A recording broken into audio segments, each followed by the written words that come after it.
So guys, tell me, what is the main benefit, if you could narrow it down? The main benefit, tangible benefit to the structure is somebody selling an asset that has a huge gain in it. They can either invest going forward with their after-tax money. Let's say that's $2 million, or they can invest the entire proceeds, which is $3 million. So in other words, the $1 million that would have gone to the IRS, they're able to have their trust invest, generate an income for themselves over the next 10, 20, 30 years and pay the IRS way down the road in future dollars, giving them a huge discount from a time value of money standpoint and earning money using the IRS's taxes in the meantime. Borrowing from the IRS, basically interest free. Exactly right. Beautiful.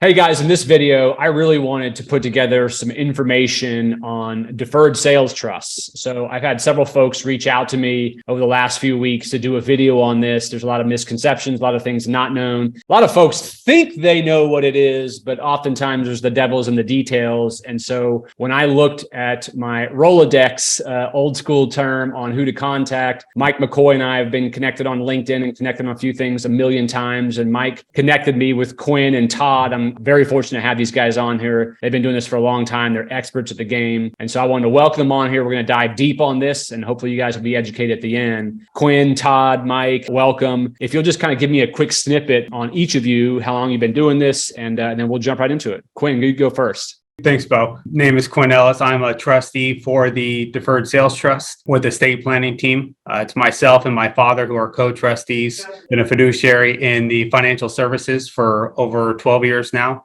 Been a trustee with estate planning team for over 3 years. And that is our sole focus. That is all we do is Deferred Sales Trust. It will always be our focus moving forward. And together we've been working with Todd Jackson, who is our tax attorney. And I'll turn it over to Todd for that. The numbers man. All right. Thanks, everybody. So yeah, my name is Todd Jackson. I'm a tax attorney. I've been doing that for 30 years. And in addition to that, I've got lots of hats I wear. I'm an M&A advisor. I'm a real estate agent, 1031 QI. Essentially, you can just say anything business, tax, and real estate is what my world is. Man, you are diverse, my friend. I like that. Hey, Mike, do you want to introduce yourself real quick? I know you're on the line, but not with video. Go ahead and introduce yourself real quick.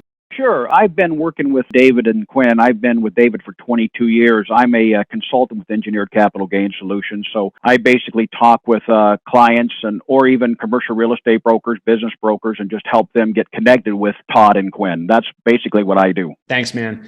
All right, guys. Quinn, tell us, what is a deferred sales trust? I mean, just give a definition, if you will. Quick little summary of it, and then we can dive into more details throughout the call. But really what it is, it's a strategy to keep clients from taking constructive receipt. When it comes to capital gains tax and deferring the capital gains, that's what we need to do. So we create the deferred sales trust before the sale occurs so that the trust can ultimately be the seller of that asset. And then so this is the alternative to like the 1031, if you will. In regards to real estate, yes. It doesn't only pertain to real estate where it's a little different than a 1031, really any highly appreciated asset. So it could be a business, stock, or anything highly appreciated, including real estate, of course.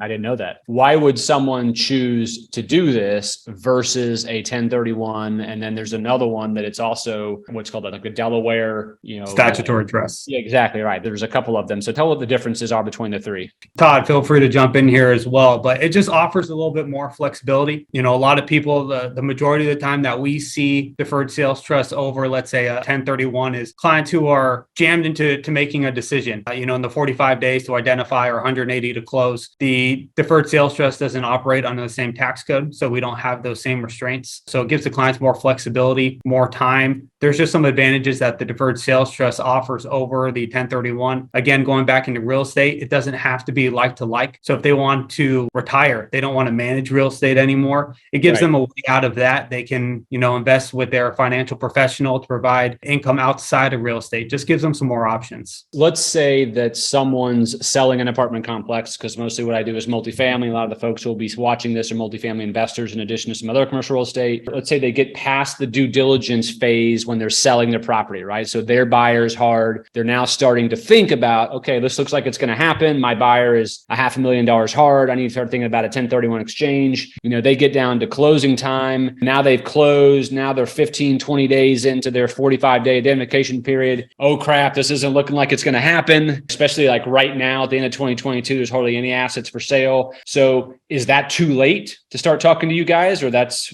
about right? It's not too late because we actually get a couple of different chances at it. So for example, let's say somebody knew going in that they didn't want to do a 1031 for whatever reason. Well, then we would get this in Just place. done with real estate. That I don't want to have all the management issues. Yeah. I just want to have some money in my bank. There we go. So some of the common things I get in my QI practice, right? Doing the 1031s every day. Some of the main ones are, well, yeah, I want to sell my real estate, but I don't want to replace that debt. Well, obviously we can't do a 1031, right? Because that's required. Or somebody says, hey, I've used up all my depreciation. And I know if I do a 1031, I'm rolling over this basis and I'm done. Well, the Deferred Sales Trust, if you invest in real estate as one of your investments, you get a brand new depreciable basis. That's another big plus. But as far as if they're already in a 1031 and it falls apart, they can't find anything to identify, we can actually rescue that 1031 and continue to defer those gains. That's one we do commonly. It happens a lot. People think they're going to find something. And in this market, sometimes it's hard. So short answer is yes. So that's not too late to get that done. What would you say of those who select the Deferred Sales Trust? What percentage would you say knew in advance they were doing it? And this is for a real estate transaction versus 1031 exchange. 1031 exchange gone bad, or they couldn't identify something in time. Yeah, I would say very high, 80%, because 80% being the 1031 couldn't get accomplished in time, so they did deferred. No, I would say 80% knew about the Deferred Sales Trust. Okay. But here's the thing. They get to play it both ways. They say, well, you know what? Now I know I've got that as a backup. Let me see if I can find something in the 1031. If I do, awesome. If I don't, I get to fall back into this position. So they get to have it both ways. So that is a common structure just in case it doesn't work out. Or another thing we've got is somebody says, hey, I've got a $5 million exchange. I only want to buy $1 million in my 1031. And so we get the 1031 going. They buy that. We rescue the other $4 million into the Deferred Sales Trust. So that's another reason why people already know about that, and it's a planned structure. So then on that note, it would appear like it would be a good idea for any investor who's in real estate to go ahead and have a relationship with someone who does these trusts in advance, get set up with them, whatever it is, changing contact information or bank accounts or whatever the heck it is, just so that's not a worry as you sell a property. And that way, just like you said, they've already planned their backup plan.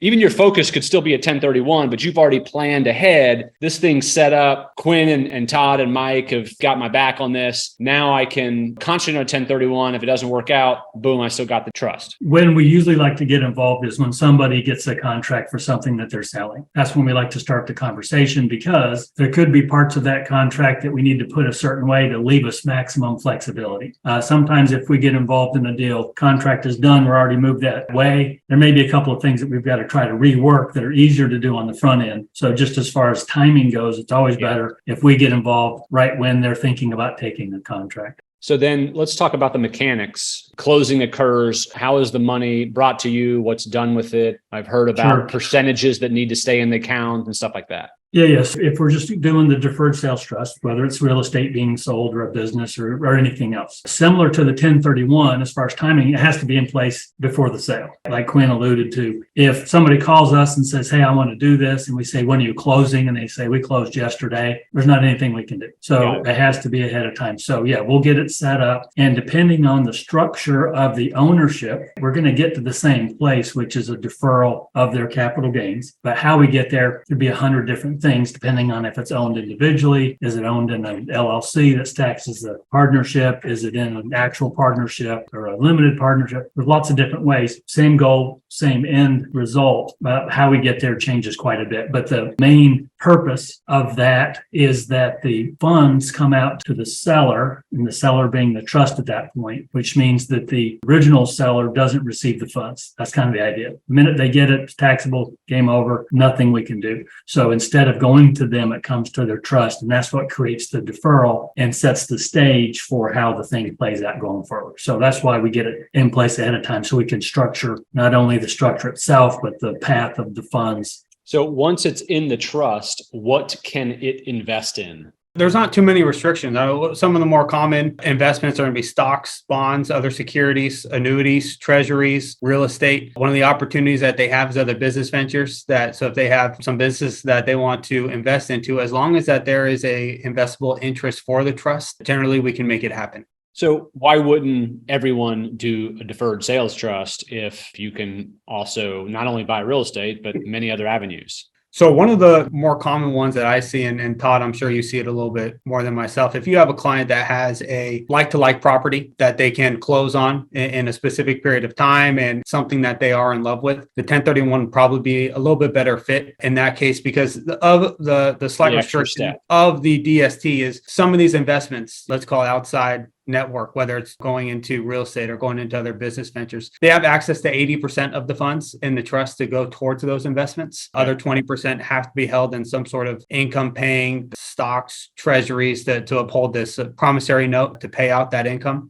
So there is that slight restriction on the deferred sales trust. So explain that again on the 20%. Why does 20% have to be in there? We need some liquidity. So for example, let's say that they had the trust invest 100% of the funds in the trust into a real estate project. Okay. Something happened with the project. There's, an eviction. There's something that happens to where there's no cash flow coming in. This structure has a promissory note to the seller that has to be serviced. If we've got nothing coming in and we've got no access to money to make payments because it's all tied up in real estate, the thing fails. We've just made the trust insolvent. So we have to keep liquidity to where if we need money today, we can get it. If you need money today and all of it's in real estate, you can't get it today. It's going to take you some time. Right. And I'm sorry, why is there a promissory note to the seller? Okay, that's part of the structure. So the deferral is based on an installment sale treatment. There's a sale of the asset or some part of that structure to the trust before the actual sale to the ultimate buyer. That initial sale is what creates the installment sale. That's where the deferral is at. Gotcha. So if I'm buying something from you for $1 million and you finance it for me, I owe you $1 million. You haven't received any money. You've sold that asset and you haven't incurred any capital gains. That's the basic concept. Now, but what we do in our structure is we take out the two main concerns people have about a traditional installment sale. One is you don't know that buyer. You know who they are. You don't know if they've got other things going on. And number two, if they don't pay you, guess what your collateral is? That thing that you thought you were selling. You thought you were selling that real estate. They don't pay you. You've got to take it back. Well, you don't know what condition it's in when you take it back. And the whole goal is you're supposed to be done with that. So we take those two things away because in our structure, the collateral, the real estate in this case is gone. Buyer bought it. They've paid their money for it. What you've got instead is you've got your borrower being a new trust. This only for this deal. And you've got the collateral initially being cash, and then it makes investments. That's the main difference. What would you say is the makeup of the typical person? What do they invest in? What do you traditionally see in these, sort of the actions within the trust? What are they investing in? All over the place. And it's all based on their risk tolerance. Some people, depend on their stage in life and their financial situation. Maybe they want it in treasury, something very solid. We've got a whole lot of people that made their money in real estate and you can't get that out of them. So they want to invest in real estate. That's what brought them. And they're going to keep riding that horse. And that's fine. We do that every single day. So it's really, that's one of the great things about it is they get to pick. They get to decide what the trust invests in. And that's just based on whatever suits their eye. What percentage of overall business do you think are real estate guys versus, someone who sold stocks or a business or whatever and put it into here? Like probably almost half and half. Oh, wow. Yeah. So, and here's why, because if you're selling real estate, at least you may not decide to do a 1031, but at least you have that as an option. If you're selling a business, you don't have another option. It's this or pay tax. So that's why we do that many of people selling other things is because they don't have the 1031 option. That's a great point. We're doing a whole lot. I've done 1031s for 30 years, and I'm doing a bunch of these for folks that have always done 1031s for that just are not comfortable going right back into this market. So they're doing this instead of the 1031. That's one thing that I wanted to highlight earlier in the conversation is that's one of the benefits with working with Todd. We have clients that they are familiar with the 1031 and that may be the route that they want to go. And Todd's actually able to facilitate both of those. So with him owning his own 1031, he can handle that side of the business. And if they choose to pivot towards a DST, Todd's already there. So it just makes it very easy. That's smart. How does one set up a relationship with a deferred sales trust company? What are they looking out for? What are some pitfalls to avoid in choosing the right company, or what should you be looking for in the right company? So the deferred sales trust is not an IRS term. That's a brand name for the structure, right? The code section we work with is an installment sale, section 453 of the code. So deferred sales trust is since it's a proprietary structure, there isn't anybody out there that should be doing that unless they're part of this group, right? The estate planning team has that structure. Now, yes, you're right. There are some folks out there that pretend to do the same thing. And I get those calls all the time. Well, I got such and such that said that they can do the same thing. And here's my response. That's fine. Have the attorney that's doing that include in their engagement that they're going to defend that structure against any IRS audit at no cost to you at all. Say, okay. And I say, yeah, just let me know how that goes, right? Well, of course, I get the call back and they said they wouldn't do that. I said, really? I said, imagine that, because they don't stand behind their structure. We've done this for a very long time. And so that's how I usually can tell the difference. If somebody is not willing to do that, they're not comfortable with their structure. And there's a couple that also do it differently to where we know it absolutely doesn't work. One is a monetized installment sale, right? That's been pitched for several years. When those first came out, I said, listen, this is never going to work. We're just waiting for the IRS to make it official. Well, they made it official last year and said, no, this doesn't work. So they're still selling them. They're still out there. And so I just tell them, I say, listen, just Google monetized installment sale IRS. And the first hit is where the IRS came down with their press release that says, no, this doesn't work. Any other parting tips, advice, stuff like that you want to throw out there? We're always here to answer questions. And usually how we start with somebody that's interested is a phone call. Just answer questions, because that's usually the best way to get them to where they understand it, is just answer their questions, and they can tell us about their transaction. We can dig into it and say, listen, here's what we need to do to make that work, talking to folks like that.